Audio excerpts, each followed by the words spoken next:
Let me tell you about this monster shower.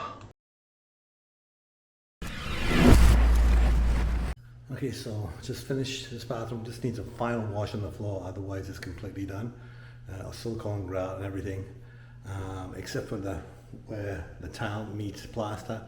Going to be painted first, and then it's going to be silicone. So those spots aren't quite done yet, but everything else is done. So let's go over and see what we have. So,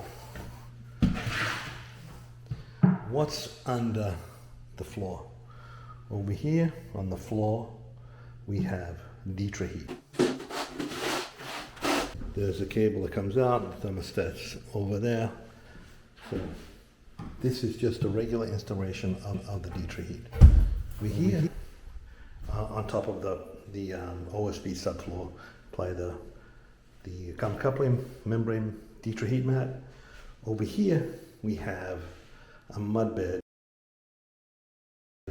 So we have a slope of 1/8 of an inch per foot going to about here. That's where the tub's going to be, and then we got a slope of 1/4 inch per foot from here to the drain.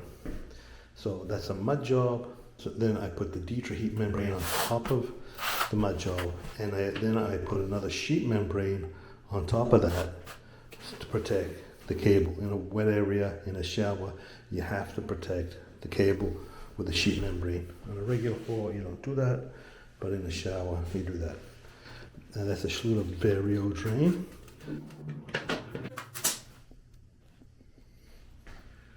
So I kind of mix products in this shower here. I got hydrovan board on the walls.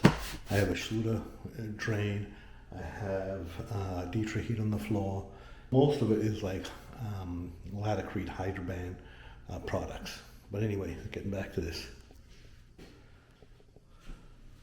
So the walls, we made sure all the studs were flat. We either plane them down or shim them out as needed so that we get a flat surface, because in the wall we have 2 foot by 4 foot tile. So the floor has to be perfectly flat.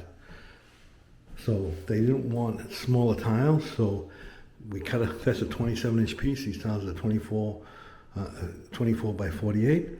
So there's actually a lot of waste on this tile here. They didn't want to have the wraparound and then have a small piece, a big piece, and then a small piece. They wanted 2 large pieces over there. And this is, see all the waste over there? A lot of waste on the tile. But that's what they wanted, so that's what I did. Bench seat. These solid surfaces are all the same quartz product. It's going to go on the vanity top as well. We have the 2 niches that are custom built and then framed in with the same material as the solid surface material, only it was ripped down to a thinner, instead of being the full 1.25 inches, it's like maybe 5/8 of an inch. Over here around the window, we do have the full thickness of the material, and that is also all the same material as this. They wanted an overhang on all the bottom pieces, so we did that. This is a tub drain, which is in the floor. That is waterproofed up to the drain flange. It's not a bonding flange, but I used some liquid applied waterproofing membrane to seal that up. All the perimeters are all silicone all the way around. All the corners are all silicone all the way around. That is silicone at the bottom there where the floor tile meets the wall tile. Same over here, silicone where the wall tile meets the floor tile. The only thing I need to do here now is just rinse it, and I am done with this bathroom.